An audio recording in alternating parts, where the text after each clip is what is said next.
Hey everybody, welcome back. Another year of In the Zone here, episode 203. I'm Giancarlo Aulino, joined here with Chris Martelli, and we got to start this off with big Raptors rumors because this team's tanking hard right now. It started off the year with, like, the Raptors look good, everything looked promising, but now it looks like OG Anunoby's probably out the door, Fred Van Vliet's probably out the door. Chris, what do you think of just the Raptors season up to this point, and could OG Anunoby fetch a big return for the Raptors? Yeah, I think any of them can fetch a big return, Aulino. I think OG's the type of guy where when Siakam and Freddie are out, he really shines as that offensive player. But when everybody's in the lineup, there's only one ball. So I think OG is starting to kind of get frustrated with his role. He's only averaging about 14.5 when they're healthy, which to me is an insult to a guy that can easily get 20, at least 20. He's been in the league now for, I think this is his sixth or seventh year. They got to start giving the guy a little more offensive production. I know Siakam is a triple double threat every time out. I think, you look at what Fred Van Fleet at times has been able to do. He can drop 40. He has the Raptors record for points in a game. Gary Trent to me is another guy where he either hampers the team or he really bolsters the team. So it just hasn't worked out this year so far, Alino. I think too many guys want to take 20 plus shots.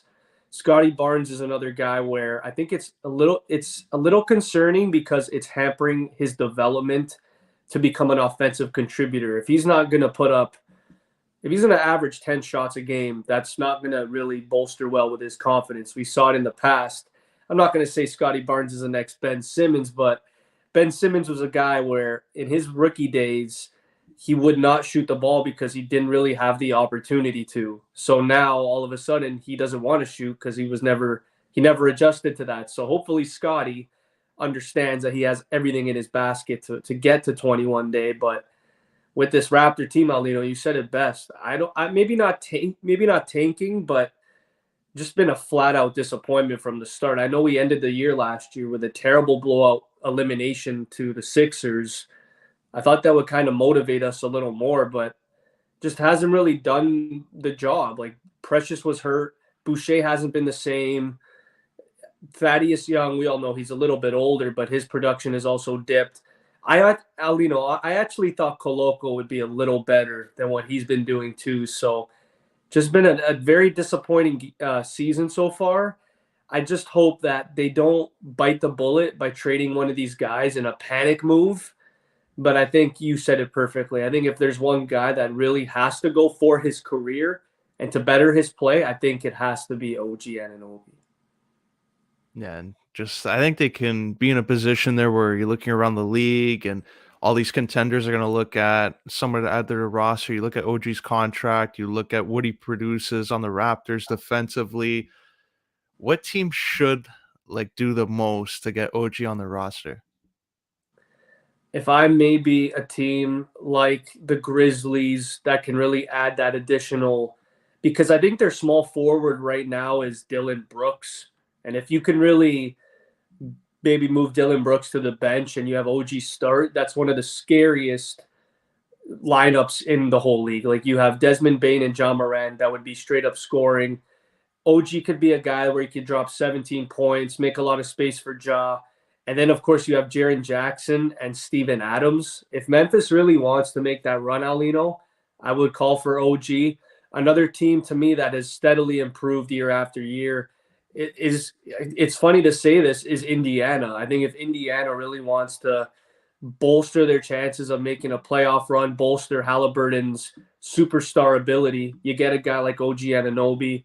Yeah, maybe you're going to have to sacrifice Miles Turner if you're Indiana, but I think that might be like that. It's like a Cinderella trade for both teams. We need a center. Miles Turner's a guy that can definitely help the Raptors, and OG Anunoby. Make no mistake about it. When you look at defensive rating, Aulino with the Pacers, they're one of the worst defensive teams in the league. You add OG Anunoby, mixing in that two-way ability with Halliburton and Buddy Hield, that's pretty scary. Another team I think would be probably one of the best fits is Dallas. You have Doncic Oh, running yeah. everything, and OG can shoot the three once in a while, but he can be another scorer for that team. Like they rely on other guys there, like Finney Smith and Bullock.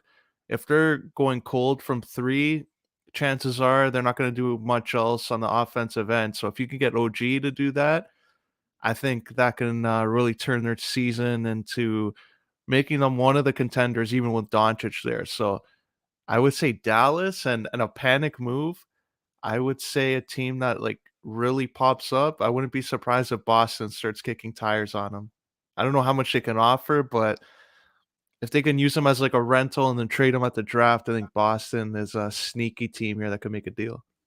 I would have said a team also like Denver, but they have Michael Porter Jr., and I think he's bound to break out eventually and get like 22 points a game. And I think he could be a better offensive player than OG.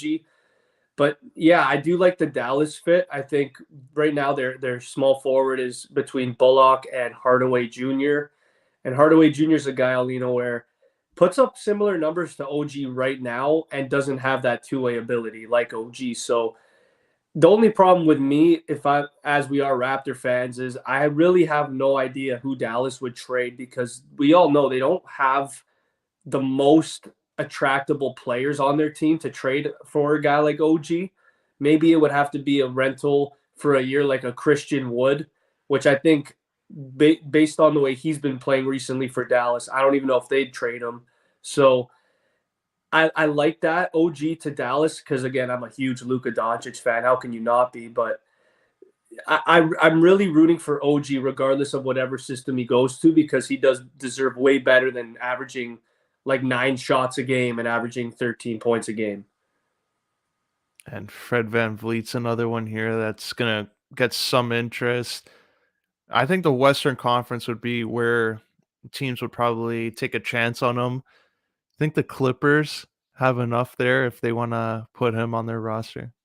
Yeah, I was gonna say the Clippers or call me crazy. I do think the Lakers have a shot at getting Van Fleet too. I think when you look at teams that need a point guard, definitely the Clippers. I love John Wall and Reggie Jackson, but they just they can't play those minutes anymore. And we saw Reggie last year have basically career numbers, but hey, Paul George and Kawhi basically did not play all year. So Norman Powell's a guy where I would love to see Powell and Van Fleet reunite again. I think that would be a treat to watch. And then of course you add Kawhi Leonard. They want to be the Raptors of 2019. Hey, that could potentially work, but imagine a guy, Aulino, like a Fred Van Fleet, partnered up with a Westbrook and a LeBron James. I just think that would make Fred Van Fleet that much more motivated and that much more scary. So we know that Fred Van Fleet can bring the scoring, maybe not as consistent as we think, but if Fred Van Fleet can start shooting the rock like he used to on this Laker team with a healthy AD coming back, Lakers are coming up, man. Do you think Westbrook, if he was included the other way, because they've wanted to get rid of him since they pretty much got him in that deal, like a month in, they're like, yeah, you know what, this is not working. Then nobody wanted him. Do you think he can turn his career around on the Raptors?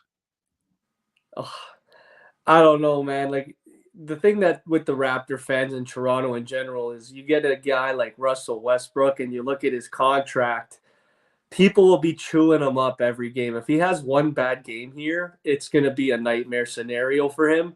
But hey, you never count Russell Westbrook out. Since he's gone to the bench, he's favored to be the sixth man of the year. He had a board, he almost had a triple double last night. You can never count Russell Westbrook out for his rebounding and assists. He's just out there, just mucking away. He's always in the play. If you can have a guy like Russell Westbrook with a Scotty Barnes, that's just freakish athleticism. And Aulino, we know how much Masai Ujiri loves the freakish athletes here in Toronto. I like it. I think those two players are ones to look at. Like, I know some people have been saying like Scotty Barnes and Siakam if the right deal comes, but I don't think that's a kind of deal at the trade deadline. You're going to be having teams calling for Scotty Barnes and willing to give their superstar players. So that one, I think we'll have to wait for the summer, like a Siakam. But I think those guys are probably most likely to stay with them until July, Siakam at least, until they want to plan out what their next move is, how much they're willing to tank, if they want to do like a 3-year thing. But is there another team that you look at that desperately needs a trade, or you think all the contenders right now have a decent enough roster to just look around and make minor moves?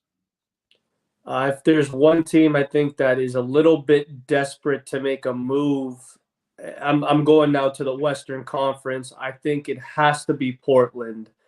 They're almost there, Aulino. This was a team a year ago where we were laughing at the returns they were getting in their trades. They got Grant in free agency, who like he looks amazing. Simons is good. Dame Lillard is good. Nurkic is a guy that's hot and cold. But Aulino, if they get one more guy, they're a playoff team for sure. And we all know what playoff Dame can do. So again, it's and another team I will say as well, Aulino, a team that's been a joke for the last 10 years and now they're slowly getting there is Sacramento. If they make another move, they're potentially in the playoffs. So, you got De'Aaron Fox, you got Sabonis, who are both potential all-stars this year. And see what you want about a guy like a Keegan Murray. He went fourth overall. He hasn't had the greatest start to his career. He's going to be like an Al Horford for that team. He's going to average about 14 points a game. He's going to chuck up 8 to 10 threes and make 4 of them at key times. So, Aulino, if I'm Sacramento and Portland, I think those are the two teams. I know right now I don't think Sacramento's in a playoff spot, or Portland. Maybe they're just outside. But if you're going to be going and battling against a team for a bubble like the Lakers, you got to make another trade. Yeah, I like the Portland pick. Golden State, I think they're gonna have to rely on those veteran minimums. Like once the trade deadline passes and then the waivers come in, where guys like got a buyout on their contract, which I wish the NHL did, but NBA does that with some of those players. They let them go and they sign their remaining like 20 like games of the year. I think Golden State's going to be active there, but I think the Pelicans need to go all in here. I think they have a good opportunity, and if the right trade comes along, I think they could be in a position where they can sacrifice some first round picks and add to this team. You have JV, McCollum, Zion, Ingram. I think this is the year. If they're going to go all in, I think they can actually make a run and maybe get to the finals. I wouldn't be opposed to New Orleans making a deep run here. I was going to say, we've heard a lot about D'Lo wanting to be traded. Does D'Lo make that Pelicans team that much scarier? Because you put D'Lo maybe at the 1 because I think he's a better playmaker than McCollum. You put Russell at the 1 with like McCollum, Ingram, Zion, JV to start. Is that a team good enough, Aulino, to win a chip, or you think you need a bigger name than Russell? Because I look at their depth chart. The only thing they really need, Aulino, is a point guard. That's really all they need. Yeah, I think they thought they had that with that trade they made with Charlotte. I think they Devontae were Graham. yeah, I Yeah. think with him they thought that they were gonna get what Rozier ended up being. I think they decided to keep Rozier in Charlotte, and it ended up working for them. I think he's that type of guy that if New Orleans had Rozier instead of Graham, I think they would be in a better position. But Graham, he has been hot and cold. Like he's had those games where he can put up a big stat line, get a lot of assists, get a lot of points. But I think with like McCollum there, it's hard because he's a guy that catches and shoots. Once in a while, he'll make a like great play, but I think he's really a shooting guard. I don't really like him in the point guard spot. So if they get Russell, I think it would make sense. And even now, like you look at the team, like Zion and JV, what they're able to do, and then you have Ingram mid range. They're scary Disgusting. as it is, so I like that. But you're gonna have to find it. Like Minnesota's trying to make a run too, and they're not gonna give up Russell just for like Graham and a draft pick. If they're gonna give up Russell, it's just to get another score, maybe a shooting guard or a small forward. So I think that might be a little tough to make.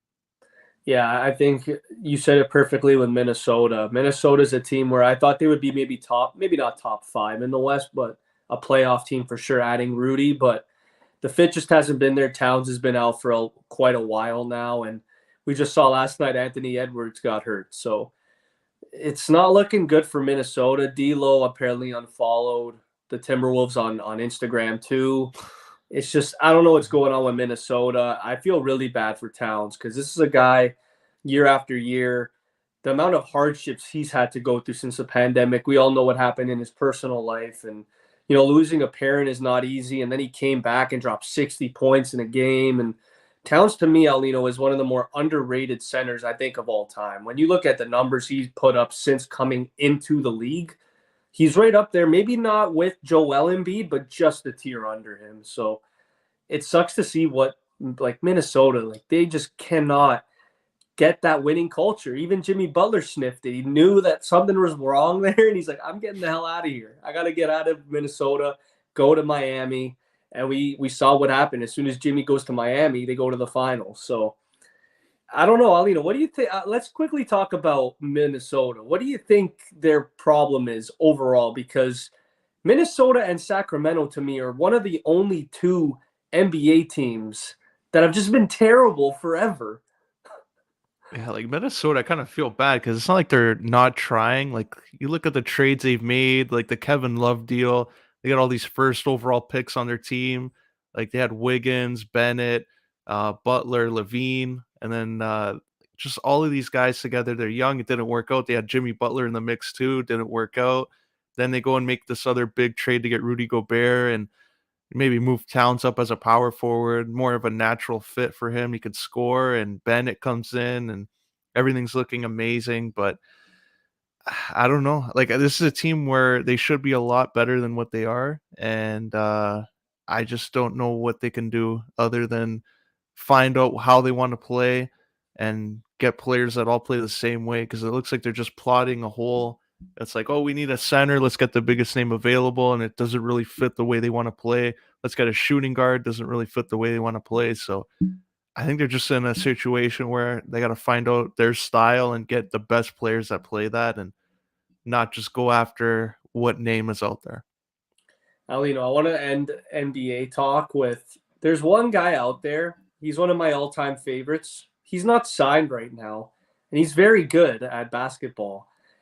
The deadline's coming up, Alino. Do you think a guy like a Carmelo Anthony would bolster any team's lineup at this point? And if so, who do you think the best fit is? Because I think a match made in heaven would be a return to Denver. Yeah, that's what I was thinking too. I think Denver's a best spot, end of the year type of thing. It's not like he's going to go there on a 5-year commitment. Joining that roster, you have like just the way they play too, I think it would benefit him, open up space. You have Jokic there, so makes things easy. Jamal Murray, once he starts getting a little bit more consistent with the amount of games he's playing, he's still getting back up to speed there. But Murray, Carmelo Anthony, you got Aaron Gordon in the paint, and then Jokic just leading everything. I think that's a perfect fit. I know the Knicks would probably be a nice story, but I don't know where his fit would be there. The Lakers, I would hang up the phone if I was him. They Yeah, called no, back. Like I know DeMarcus Cousins is on the way back there probably, but if I'm Melo, that's I'm hanging terrible. up the phone. If I see LeBron James's number with the Lakers GM in a conference call, but I like just don't do it. The Clippers would probably be a nicer story because they got more Oh, guys there that can surround them.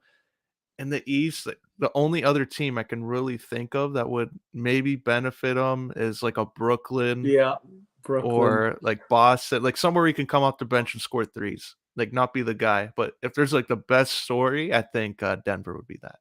Yeah, I love that. I think if that guy were to go to the Clippers and just, I could already see it, Alino. He would drop like 30 against the Lakers for sure.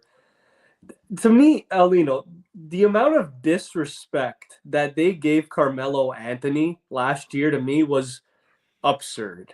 The fact that you're not making the playoffs, you don't know how much time you have left as a pro, and the fact that they would bench Carmelo Anthony at times. Like just let this guy play. He's 36, 37. Let him just have fun out there.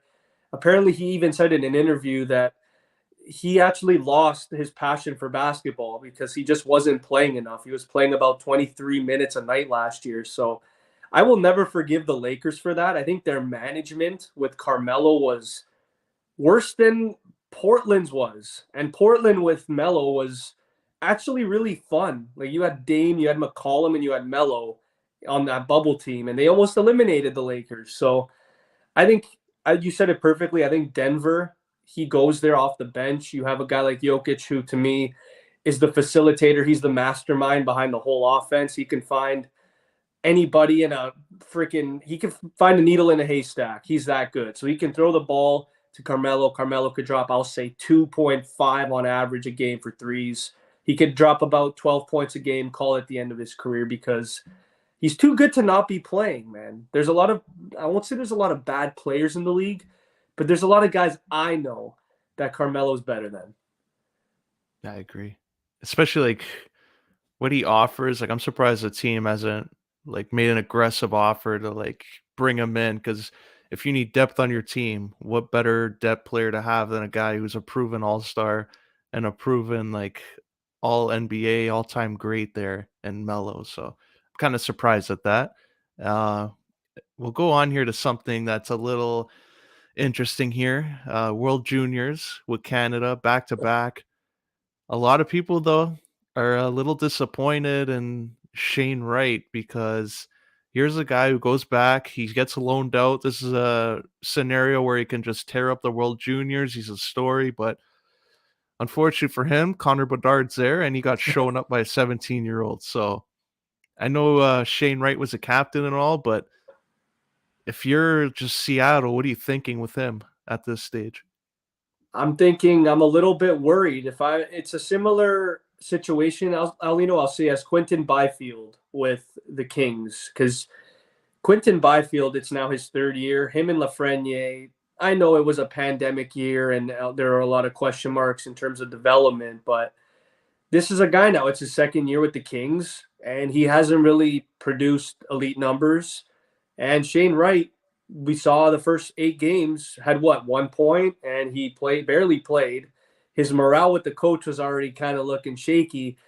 And then all of a sudden, we're expecting a big performance at the World Juniors, because little did we know last year, Aulino, McTavish had like 18 points in 7 games as the captain. So the expectations for being Team Canada's captain after McTavish having the performance he did last year, and Shane Wright was projected first all year, and then he goes fourth, and we all know the whole, you know, we know the whole story with Montreal. But I was surprised, Aulino, honestly. He had 5 points in 7 games. We all know Connor Bedard is supposed to be the next Connor, the next big Connor. But Bedard had 23 points. He broke Eric Lindros's record to have the most points by a World Junior Canadian player. Aulino, call me crazy, might be the greatest World Junior Canadian player of all time, Connor Bedard. So I know that's really high praise. He hasn't played an NHL game yet, but what I've seen him do is just uncanny. But you said it perfectly. Shane Wright, the definition of his performance to me was disappointing. Yeah, he scored in the gold medal game, but to me that still wasn't enough. He didn't show a lot of energy. He didn't show a lot of offensive firepower. And another guy too, Aulino, I don't know if you know too much about him, but Adam Fantilli, supposed to go second overall in this draft, didn't really do much either with Team Canada. Bedard was the lone behold superstar in this tournament. He showed everybody why he's been compared to be a mix of McDavid and Matthews linked into one player. Bedard's going to be scary, man. And let's not look at them. You remember that Slovakia goal? Yeah, that was Just nasty. ridiculous, man. I think Bedard is. I know like all the players that have played in the World Junior, but it's hard to argue when he was 16. Now back to back gold medals, and the second time out he sets records. Jordan Eberle for the longest time I thought was the best World Junior player. Ryan Ellis was also there for a long time, but Ryan it's Ellis, hard to look at Connor Bedard, what he did, and they win, and he's a guy there. He's overshadowing a lot of first round picks, like top 5 pick and Shane Wright. A lot of these guys on the team were in the NHL, and you look at the roster and you're like, the only one that really proved he's at an NHL level right now is Connor Bedard. So what do you look at it, like those other guys and say, like, aside from Wright, like I know Gunther scored the game winner, he's looking good, but are you disappointed in how some of these NHL players performed in the World Junior? Yeah, I think for Canada specifically, I think the main guy that was disappointing for me was Shane Wright. Like this is a guy that's supposed to be your guy. I thought Stan Coven was really good. He's a prospect for the Dallas Stars. I thought he looked pretty good, Aulino. He was to me was one of the X factors in the tournament. I thought Dylan Gunther, as the tournament went on, he kind of found his footing. At the beginning of the tournament, Dylan Gunther, Aulino, was a guy where I thought he would be putting up, not Bedard's numbers, but I thought he would be doing what McTavish did last year, putting up about 15 points. He still got those 2 goals in the gold medal game, and he looked like a force of nature on the power play, but still, like for the whole tournament, he did not stand out. And that was the problem with all the NHL type players. They did not stand out at all. Fantilli is a guy that is going to get drafted, so he gets the benefit of the doubt. It's like, okay, he's still developing a little bit, but you have guys like Stan Coven. You look in the back end, Brant Clark. He was phenomenal for Team Canada. By the way, Aulino, he's on the LA Kings. So he's probably going to be the next Drew Doughty of the team. His expectations are going to be high. Him and Sean Durst are going to carry that back line for the next 10 plus years. But I do agree. I think Shane Wright and Dylan Gunther, with the expectations coming into this tournament, I think they must have, I don't know if it was maybe the nerves. Maybe it was the Connor Bedard effect. Maybe they thought, Bedard would maybe just not be as dominant as he was, but you can't blame Connor Bedard for making all these other guys look bad. Bedard just went out there and played hockey, and he just dominated every step of the way. Whereas Shane Wright and Dylan Gunther, the first 2-3 games they were ghosts. You didn't really see them. Yeah, I kind of compare. It kind of looked like Bedard was like an elite superstar player, and the NHL players were like the 35-year-old pros that joined a Stanley Cup winning team. That's what I kind of looked like. Shane Wright after they won, and they're interviewing the guy. It's like you kind of forget that he's only 19, and it's like he's a veteran player that just a journeyman in the league joins in and latches onto the superstar. I think Bedard outshined everybody that much, where it's like I don't know if you look at this draft class and look at anyone else that can even threaten in that first overall selection and kinda locked Bedard as a generational player in the league. Oh yeah, for sure. And it's funny, before the tournament started, I'm a freaking hockey nerd, so I was constantly listening to Bob McKenzie's podcast, and he said that Fantilli could potentially pass Bedard if he were to have a tremendous tournament. And look what happened. So Yeah, not Fantilli had, happening I now. think, 6 points. Bedard had 23. We know who the number one pick is now. It's not even a question anymore. But to me, Aulino, I don't know if you know him. The guy that's supposed to go third overall, he played for Sweden. He looked phenomenal. I think his name is Zutterland. He looks like he could potentially be Elias Pettersson 2.0. So Pettersson to me is a guy where, yeah, Vancouver has struggled the last 2-3 years, but if Pettersson, Aulino, can, find that extra step, I think he could be putting up numbers like what we've been seeing with Mikko Rantanen. So if this third overall pick, this Swedish guy, can put up numbers like Pettersson or Rantanen, he might go second overall over Adam Fantilli.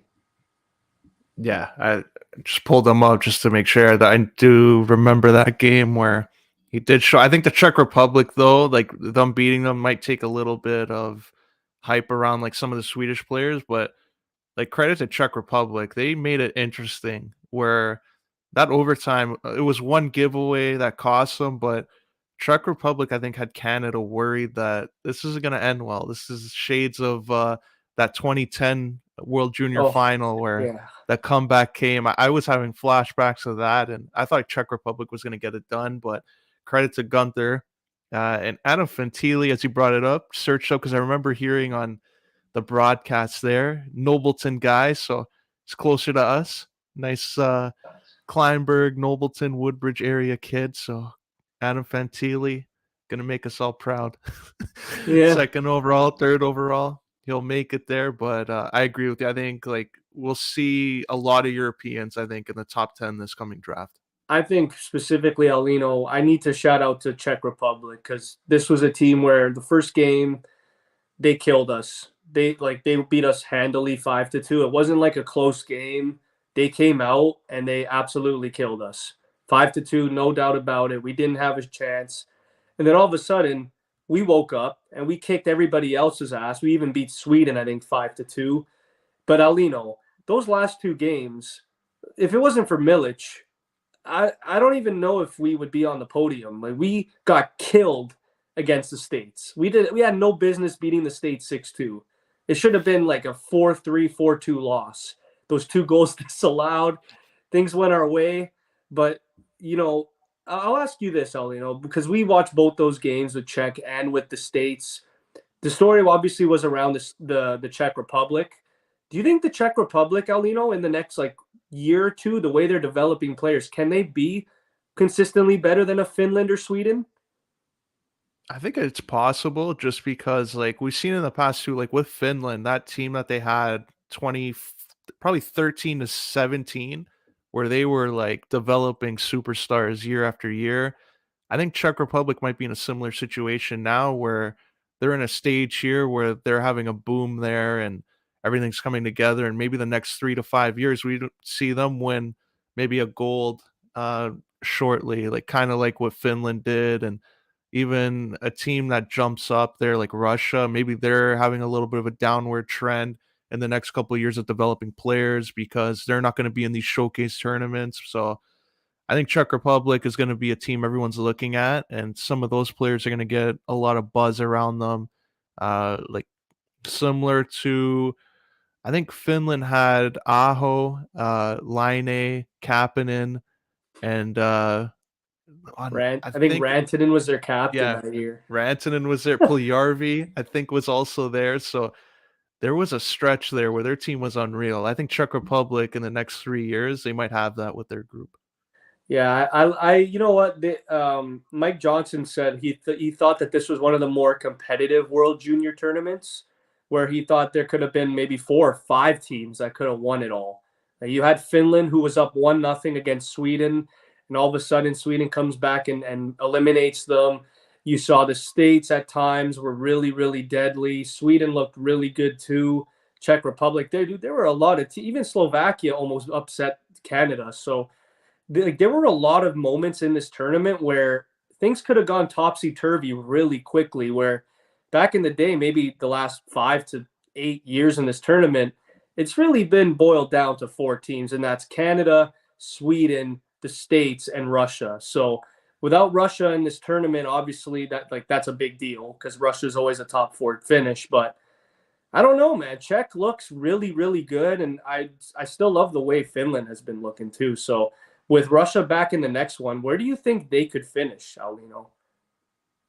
I think it's going to be I wouldn't be surprised if they finish in 4 or 5, just because some of their young players haven't been tested against US, Canada. So they're in a development stage where they're just developing amongst themselves and just they're not competing against the best on best. So if they're playing against the best American players, the best Canadians, best Czech Republic and Sweden players, it just brings up their competitiveness. So I think they're going to take a hit. They're going to obviously have 2 players, 3 players that everyone's going to look at. But in terms of results, if they're not playing in the KHL, getting meaningful minutes in the KHL, I think their development is going to probably take a hit in the next 2 to 3 years. I agree. Yeah, I think so too. If you're away from these type of tournaments for a couple of years, that's going to definitely affect the outlook of what you think this tournament is and just the overall results. We've seen it time and time again. A team is gone for a bit and there's rust. So I guess I'm curious to see how much rust Russia's going to have after being off these last couple of years. But make no mistake about it, it's always been Canada's tournament. They continue to win back to back now. Connor Bedard, Aulino, I will say this on this pod right now. I think he's the greatest World Junior player to ever play. Just I agree. unbelievable. You think one narrative I think they have to stop though. Let's not anoint teams the best team of that they've ever had before the first game, because as we saw here, they were really pumping that narrative out there and they got smoked on the first game. So I think they need to cool that off a little bit, let them perform, and then when the tournament's over, they can compare. Because as we saw in this tournament with this Canadian team, you take Bedard off there, Oh, they're going home in the quarterfinals. So exactly. Yeah. for them to say that they were the best one, like you're comparing to like 2003, like 2009, and like eight. So I think they need to relax there going forward. Yeah. If there's no Connor Bedard, they're out. They lose to Slovakia in that game for sure. Like that's just how it goes. So that to me, that's the biggest disappointing thing of this whole tournament is yeah, we won, but it's all on Connor Bedard. All the attention is on him. Yeah, Dylan Gunther got the game winner, and Milic had that incredible performance against the States. But other than that, Aulino, was there any other forward that you really say, oh, this guy had a really good turn? Like, no, nobody. Maybe Otterman. He was a guy that had a good tournament. Julian Waugh had a good tournament, but it was, let's be honest, it was the Connor Bedard show, and we just sat down and enjoyed it till the very end. It's like, yeah, every time Shane Wright had the puck, I don't think any teams were worried. When Connor Bedard had the puck, you saw the reaction there. So that just speaks on what the other teams thought of Canada's forwards. So hopefully in the next couple of years, if a player gets sent back, we'll see those kind of results. Maybe not what Bedard just did, but maybe like a McTavish, what he did. I think that's what you want to see if a NHL player is coming down and motivated to show it in this tournament. But sticking on this topic of hockey, tonight is a big night in the NHL. A lot of games going on. Leafs and Red Wings, though, I want to circle in on because pull up these lines here. It's looking very appealing for somebody that wants to make something. I guess is the best way to put it. So I looked at the anytime goals, and Austin Matthews is looking appealing there. Are you like confident in that number for Matthews just to get one tonight?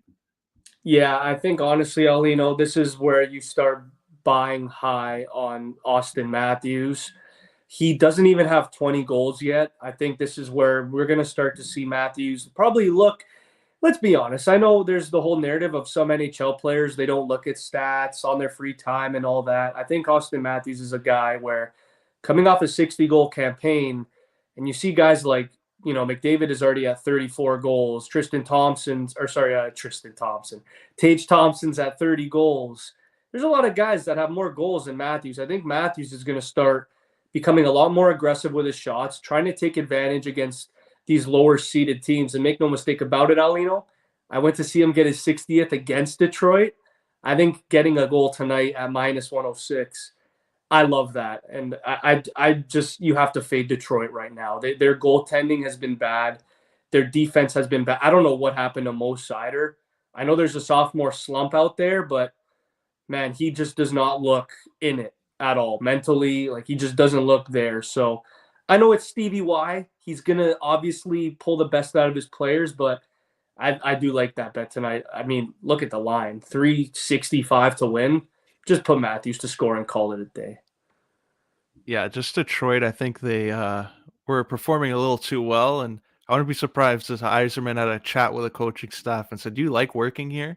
You're going against the plan here. We're trying to tank another year.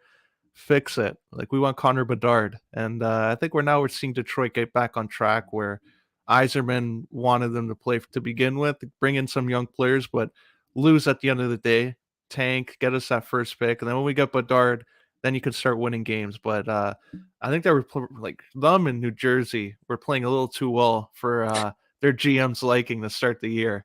And now I think Detroit is probably where a lot of people had them going into the year, a little bit improved.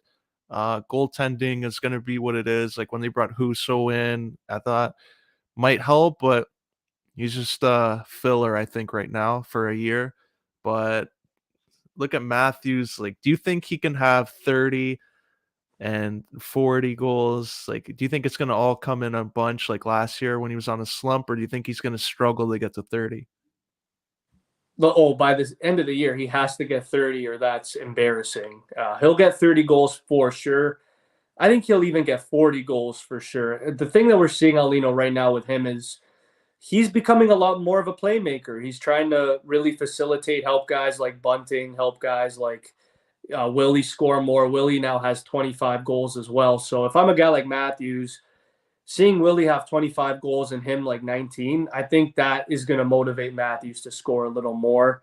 And I think Tavares is also only a goal or two behind Matthews for goals. So I do like Matthews even to get an assist tonight. I think that's at minus 120. And even if you like both of those, just take it over plus 1.5 points, because I think this is going to be a shootout tonight. I think it's going to be like 6-3 final for Toronto. But he's not getting 50 goals. I'll tell you that confidently right now. Just the way he's playing, I don't think I think Sheldon Keefe at some point, Aulino, has changed the dynamic of the offense here. Marner's not on his line anymore. You have Willie and Bunting with Matthews, and then you have Marner, Tavares, Kerfoot. That's been the line, mixing in with Yarncroke at times. But I'm not mad that Matthews isn't getting 50 as long as he gets 65 to 70 assists and gets about 100 points, which obviously he should if he's getting 70 assists. But I do think 40 and 40 is a for sure certain for Matthews this year. I just want to see him score a lot more, as guys that have no business scoring more goals than him right now have. So, take this in. Jeff Skinner has more goals than Matthews. That's just, to me, that's unacceptable. So I think at some point, Matthews is going to realize that, like, oh shit, I'm like 18th in scoring. Like, I got to start scoring goals. So he's going to become more selfish and start tacking on the goals. So I like Matthews tonight to get a goal, maybe even 2 goals. So target Matthews tonight in that game. Yeah, my 70 goal prediction for the year doesn't look too good right now, but I think 40 to, I think he gets it again. Like last year he was struggling a bit, and then he ends up getting 60 and sets records there in the Leafs. But I think it's just going to come in a bunch for him, and maybe towards the end of the All-Star break, we're probably going to see more of it. But another appealing one here that I was looking for was Mitch Marner for points, 2 points tonight. That is appealing. I think just the way he's been playing. Do you think he gets it, or do you think we're going to see some of the other guys on the team be the showcase? It depends on how you want to go about it. I mean, it's at plus 120 for 2 points. I would honestly, Aulino, I would look at it just a power play point at plus 106 over the plus 120. I just think, the Leafs power play is unbelievable, specifically at home. The big guys usually come to show out, and they're coming off an embarrassing loss to Seattle. So I think tonight, any of those guys' points, I think I like. I like Marner to get a power play point. I like Matthews to get a power play point. I like Matthews to score. I like Marner to get 2 points. I just like all these points. Another guy low-key that I think is going to have a big game tonight is John Tavares. I think when the lights shine the brightest, specifically in original 6 games, John Tavares usually shows out. And he shows people why he's getting paid all that money at times. Yeah, he's not the fastest skater, but he does have that clutch factor, Aulino. Tavares, we saw last year in the playoffs, he was the guy that put the Leafs ahead in Game 6. And, I got to – there's just too much John Tavares hate. So I like John Tavares here. Power play point as well, and that to me plus 150 for John Tavares to get a power play point. I think that's my best play for tonight, other than Matthews to score. I like it. Is there any other NHL games that really stick out? Because to me, it's the Leafs and Detroit that I'm really confident in, and I'm really confident in the Edmonton Colorado one as a 2. I'm really confident in the Minnesota Buffalo game. I think that's going to be an absolute shootout. I think both these teams are they're going on all cylinders right now offensively. I think if you really want to go about it, and this to me again, it's kind of a lazy pick, but I have to do it, is I would parlay Kaprizov and Thompson to score. Both of them are just on different levels right now. They're both at plus 118. Well, Kaprizov's plus 118 and Thompson's plus 116, plus 371, Aulino, for both of them to score in this high-scoring game. I mean, these are 2 guys that steer the ship. Kaprizov he's been on a tear, Aulino. Whoever he has Sam Steele, Erickson Ek, Zuccarello's now hurt. I don't think that really matters. They got Matt Boldy now on the top line. I really like the over in this game, and I like Tage Thompson and Kaprizov to score because we've seen it time and time again. Call us crazy, but Buffalo might be one of the most exciting teams this year to watch in terms of offensive production. So I like Tage to score. I like Kaprizov to score. And I also like Rasmus Dahlin to get an assist in this one.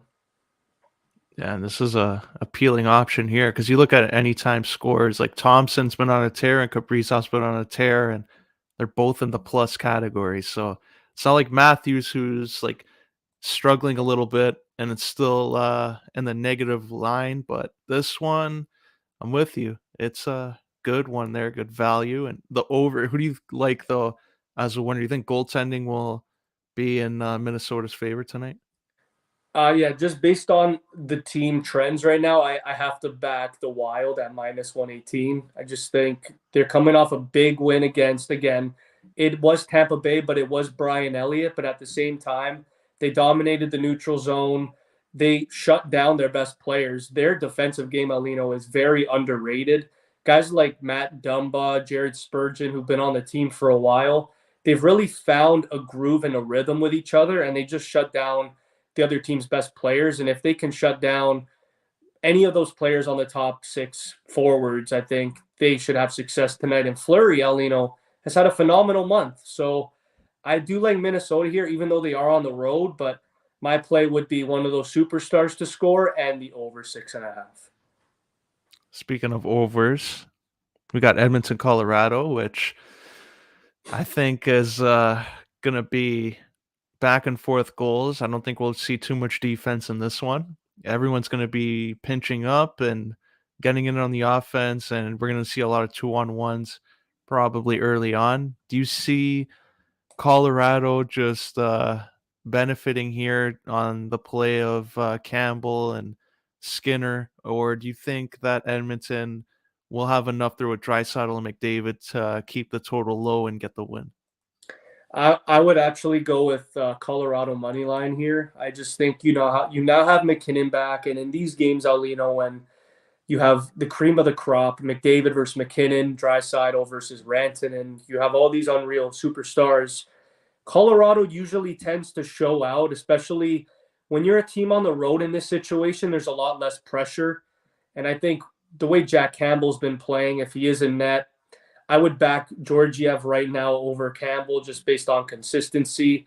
And yeah, the other night, Colorado had a stinker of a game. They really let their goalie down. They had a lot of defensive, really bad turnovers in their own zone. I think tonight they're really going to try and focus in on just getting the puck out of their zone as soon as they can with guys like McDavid and Draisaitl on the other end. My favorite play in this one, Alino, is for Rantanen to score and Colorado to win at plus 285. I think that's a lot of juice. Rantanen's been on a tear. He's at 26 goals. Their power play is rolling, and there is weaker goaltending there in Edmonton right now. So I never like taking a team against McDavid, but in this situation with McKinnon finally back, I'm gonna do it with Colorado. I like it. It's going to be a fun one, I think, with those two teams. And I think another one here that every week got to look at it, Vegas and LA, just because of it's the way they're playing, and they have some surprising results here. But I'm going to go to the goaltending matchup because oh, they don't even have it up. That's great. Well, I think Jonathan Quick is probably going to be the starter here. Like, what do you think of his season? And do you think he has maybe silence the doubters there on whether he should retire right away? Yeah, I really love what we've seen from Jonathan Quick. He's at that age now, Alino, where he's putting up what Rene did at the end of his career. He would have a stretch of 10 straight starts where he has an above 915 save. And then there would be another 10 starts where he has about a 902 save. So he's still, I think, just above a 900 save. And at his age and the amount of hockey he's played, it's great to see. I think if the Leafs were not in a situation like they're in right now with two pretty good goalies, I would have gone and called for Jonathan Quick. Jonathan Quick, to me, if the Kings are not in position to make the playoffs in February, if I was a team out there that really needs a good, solid backup, I would definitely call. If I'm a Vegas team, if I'm Dallas, like, because again, Scott Wedgwood's been good, but how much longer is he really going to be this good? You have Ottinger and Jonathan Quick in that.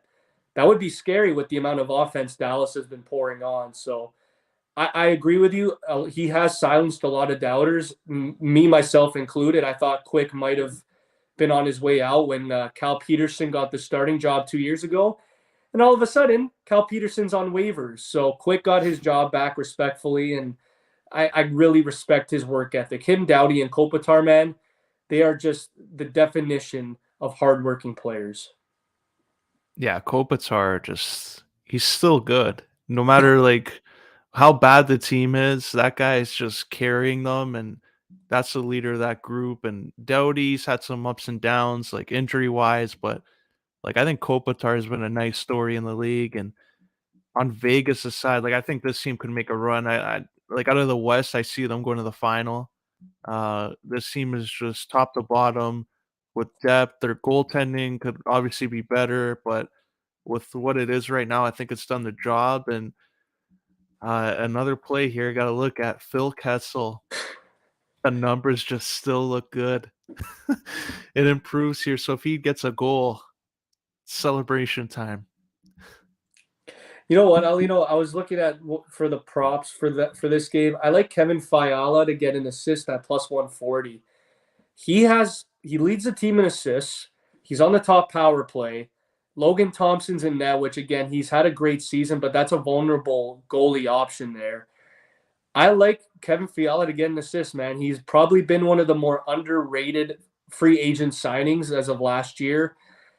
I like that value. And again, I like Jack Eichel to score. He's finally coming back. This is a divisional game. I think he's really going to want to score against a really stout defensive team. And come on, man, you always want to score against a guy like Drew Doughty because that guy just chirps you all game. So I think Jack Eichel is going to be motivated tonight. I will put him to score. And on the other side, I'll put Fiala to get an assist. Do you think that William Karlsson could be a guy that turns it around here? You know who I blame, and I hate blaming people, but I got to blame Chandler Stevenson because when he came over, he immediately took over Carlson's spot, and Carlson's like, "Well, damn, I guess I don't have to get 40 goals anymore." So Carlson, I had him. I just dropped him in fantasy. He was doing pretty well, but he's now on the second power play. He's on the third line at times, so I don't think he's that elite scoring option anymore, Aulino. I think they rely more on guys like Chandler Stevenson, Mark Stone, Riley Smith, now obviously Jack Eichel. And another guy that's intriguing me is your boy, Phil Kessel. I don't know when he's going to start rolling, but if he gets on the line with Jack Eichel, whew, that goal market looks really, really profitable. Yeah, are you surprised that they're all pluses here? Like especially the way both teams have been playing. Like Eichel is pretty high. Like what I saw here, that was a surprising number. Mark Stone is another one. Like, are you surprised that the value here is like too good to be true almost? You know what this means, Aulino? This means that the books think it's going to be like a 2-1 game, very low scoring, which I can see happening, but I can't back the under in most hockey games after what we saw last year. And it's in Vegas. It's always rowdy. It's a Saturday night. They're going to want to see goals. I think they're going to see goals. The Kings are coming off a really, really hard fought game against the Bruins the other night. I think they're going to be a little fatigued. I think this is where Vegas steps up. And dude, if you look at the line, it makes sense. They're at like minus 160 on the money line. So I think Vegas here is the play. If there's a double performance with Phil to score and Vegas to win, then maybe sprinkle that. Well, that's NHL, NBA rumors, World Junior. Now we gotta go into wrestling real quick Oh because yeah. when the news came out there that Vince McMahon was retiring, obviously I was a little skeptical. Uh, I knew we had to talk about this. And yesterday, it finally became official. He's back in the office. He's not going to be in charge of creative, but he's still running the show. What do you think this means now for WWE that Vince McMahon got bored out of his short little 7th month retirement and he's back running at the office? I don't know what this means. All I know is nobody's safe now. If you're gonna underperform, you might get sent down to NXT. So the like specific guys that really stand out to me is, let's say this Judgment Day run does not work out. I wouldn't be surprised if Dominic or Damian Priest disappear and you don't see them for a bit. Listen, I love Vince McMahon, man. He's done so much for the company, but it gets to a point where you have to kind of trust the people that you hire. And I just feel like he will never trust anybody to run his company. And Triple H has done a phenomenal job, man. Like the only thing where I think he's kind of struck out has been the women's division as of late. Bianca Belair being champion obviously is great, but you bring Charlotte back, she wins the title. Like, to me, there was so much more I think to give in that spot. I think look at Vince, this guy, he's back. He was at Mania, now he's gonna be back for probably another Mania. I don't know, man. What do you think about it? I think this is where he has to hang him up, man. Like just have faith in Triple H. Triple H has done a phenomenal job, and I'm scared for Cody Rhodes, honestly, man. Like if Vince is back and the way things went with Vince and Cody on the way out, like what do you think is going to happen with Cody? Do you think this is how he showed up to the office back to work? I'm Probably just back. didn't even care. Just went in the office, broke down the door. It's like, you thought this was your office for permanent time. I probably took the sign off the door that said Triple H's name and his daughter's name, ripped it off, put his name back on the door, kicked them all out, put his desk back exactly how he liked it. Like, I think this is probably something where like their TV rights deal I think is coming up soon, and they got a ton of money the last time. I think he's gonna go all in here and probably sell the company, Oh, and I don't think they'll be gone completely. It's probably gonna be something where like they sell 90% of it and they own 10%. They still run it, but they're not like the majority owner. So I think that's why he wants to have hands on that. And if it's gonna be selling, he's gonna have the final call, not somebody else. So I think this is a money play on his part, and if he's gonna be used, like I wouldn't want to see him in creative. Like I know Austin no. Theory probably just laughing at everybody backstage Oh when yeah. they finally found out. It's like, yeah, you were clowning me that Vince McMahon was gone, and now look who's back. So he's back in the main event. I think he's gonna be like, it would be perfect if they have him at NXT tryouts or like when they bring in those stars over like Triple H does. It would help, I think, long term if Vince McMahon was in that room too, because you can get a feel of like who can be a potential star and a long term vision for some of these athletes. But in terms of creative, like I'm with you. I think like this Stay time's done away. now. Yeah, Yeah. stay away. Stay away from that. Well, speaking of, you talked about Judgment Day there, and I have to bring this picture up because I was dying when I saw Raw on Oh no. Monday. Got a little Dominic gangster there on Raw. being in jail. He said he did hard time, and man, this picture. I will say, man, he's put on some muscle, but other than that, his mic work needs a lot of work. His, you know what it is, Aulino? I don't think anyone takes him like he's not believable. Nobody takes him seriously. Whereas it was the same with Theory back like a year ago, and now look at Theory. He's like serious. He's beating guys week after week. I think he just needs a little bit more development in terms of character. Just ask Roman. Roman, what did you do differently? Because Roman now, I don't know what happened. The guy went from not being able to hold a promo to being one of the best of all time at everything. So I don't know what happened with Roman Reigns, but Dominic could definitely take a few pointers. But Aulino, does Dominic Mysterio face Rey at WrestleMania? I think they have to do it now. Like just everything that's been leading up to it.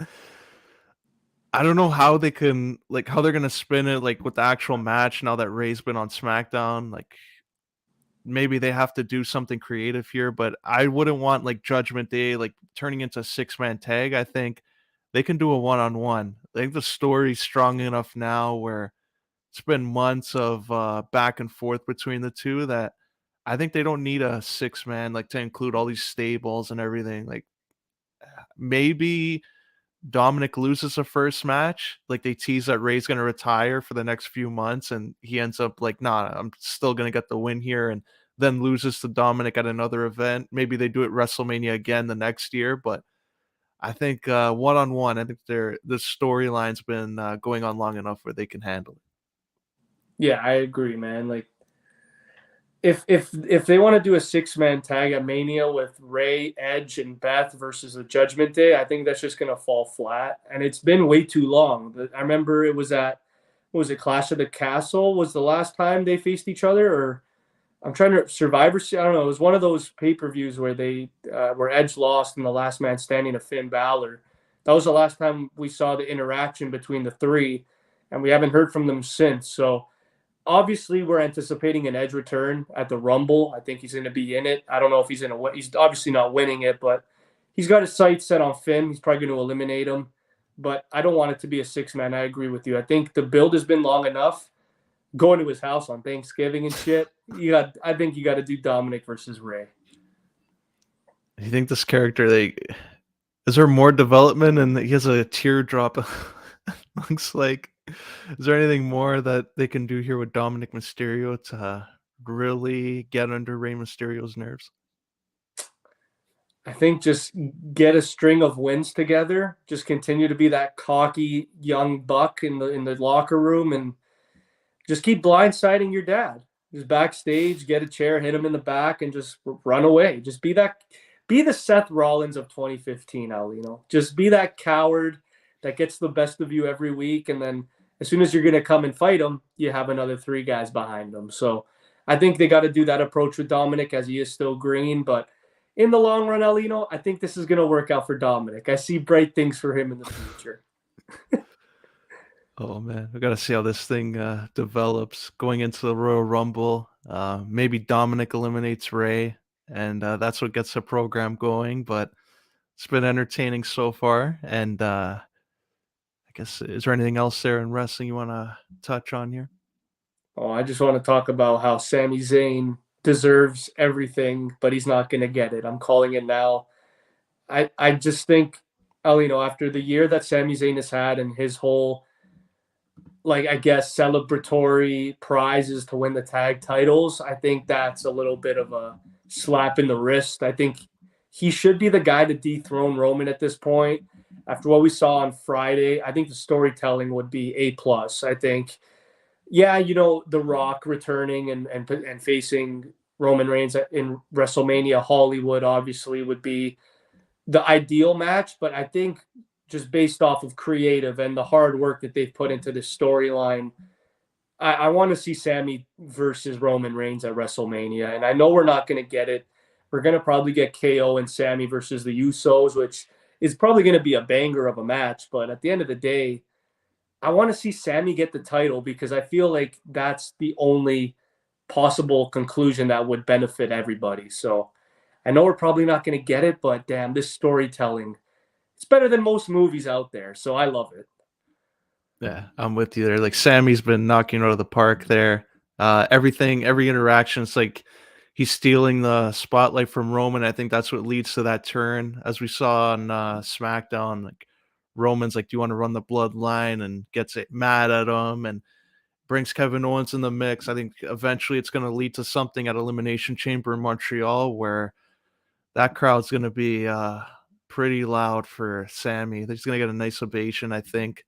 Uh, but another thing, I real quick before we close out here, gotta give some love there. And New Japan, Kenny Omega had apparently a 7.5 star, 7-star match with Will Ospreay. Uh, Wins a U.S. title to go back to AEW, and Sasha Banks debuts, and New Japan got a nice little bump there in viewers. So, do you think this is good for them long term to have all these outside names come in, or do you think they should be at a point now where maybe they're looked at differently in terms of North American audiences. It's only going to be good for a little bit, and then all of a sudden the viewers are going to tank again because they're all going to dip, and that's the problem with it. Like, I love Omega winning it and having that match with Will Ospreay and Aulino. You didn't have to. I didn't even have to watch it to tell you it was going to be a 5-star banger. Those two guys are, to me, the best wrestlers in the world, like night in, night out. And the match quality, I saw the highlights. Holy shit, it was phenomenal. Even, seeing Kairi Sane and Sasha Banks in a one-on-one, that was hilarious. I loved seeing that. I thought that was a Kairi Sane really never had that spotlight. She was in the women's tournament, back in 2017 or 18 when she was first put on the scene, and all of a sudden now she's in New Japan, she's doing her thing, and then Sasha Banks comes out and ruins the party and wins the title. I like the viewership. I like, again, you need the marketability, but at some point, Aulino, Omega's going to be rolling in AEW. Sasha Banks is probably also going to go to AEW as well because of the fourth wall. She's just going to walk right to it. I'm calling it now, Aulino. She's just going to walk to AEW. We're going to see her on an episode feuding with Paige because why the hell not? They still have those options, but I really like this option for Sasha Banks. She's betting on herself, not staying with WWE. It's going to be a lot more difficult to get that she does have the mainstream attention, but to have it consistently is going to be a lot more difficult. So I really, dude, call me crazy. I think this might have been one of the better New Japan pay-per-views that I've seen in a very long time. Just talking about booking decisions and overall results. Because Kenny Omega and Sasha Banks, at the end of the day, Aulino, when they're headlining a pay-per-view, and you even have the possibility of Okada being with Omega, and you have Will Ospreay, all these names, it's gonna get that attraction. But at the end of the day, Aulino, the key word here is how consistent is that viewership going to be there? I agree with you, and like that's why like when Kenny Omega won, I was kind of surprised. Like I thought they were gonna do that so Will Ospreay can get the big win there because he already lost them on Dynamite, that 6-man tag. But do you think Ospreay now has to get a win back, or do you think he's over enough where he can bounce back from this kind of loss? Nah, he needs to win, man. Like they're probably going to play the story of how he's never really been able to one up Kenny, and Kenny's been the cleaner and one of the greatest the last decade, and they're probably going to build something like that where Will Ospreay, Aulino, is basically the next in line, in my opinion. I think he could definitely be the next Daniel Bryan. He's more high flying than Daniel Bryan, but what we've seen Will Ospreay do, I don't think I've seen anybody do it as consistently on a nightly basis as a guy like a Kenny, as a guy like a Daniel Bryan, as a guy like a Kenny, as a guy like a Seth Rollins. These guys just do it every single night to an elite level. And I think Will Ospreay, Aulino, eventually they're going to play that storyline where Will Ospreay is the big underdog and he's going to come out and he's going to beat the cleaner Kenny Omega. So, yeah, I think this was a perfect decision. You make Kenny win, get the title, and then eventually at the next pay-per-view or whenever the hell it is, Will Ospreay is going to get just as much attraction and marketability as Kenny Omega when he wins back that title. I like it. It's been a good one. We kicked off there talking about some Raptors NBA rumors, trade rumors up there going crazy. Probably going to get crazier in the next couple of weeks. A lot of World Junior talk, hockey talk, and ended with some wrestling. This has been episode 203. We'll see you guys next week.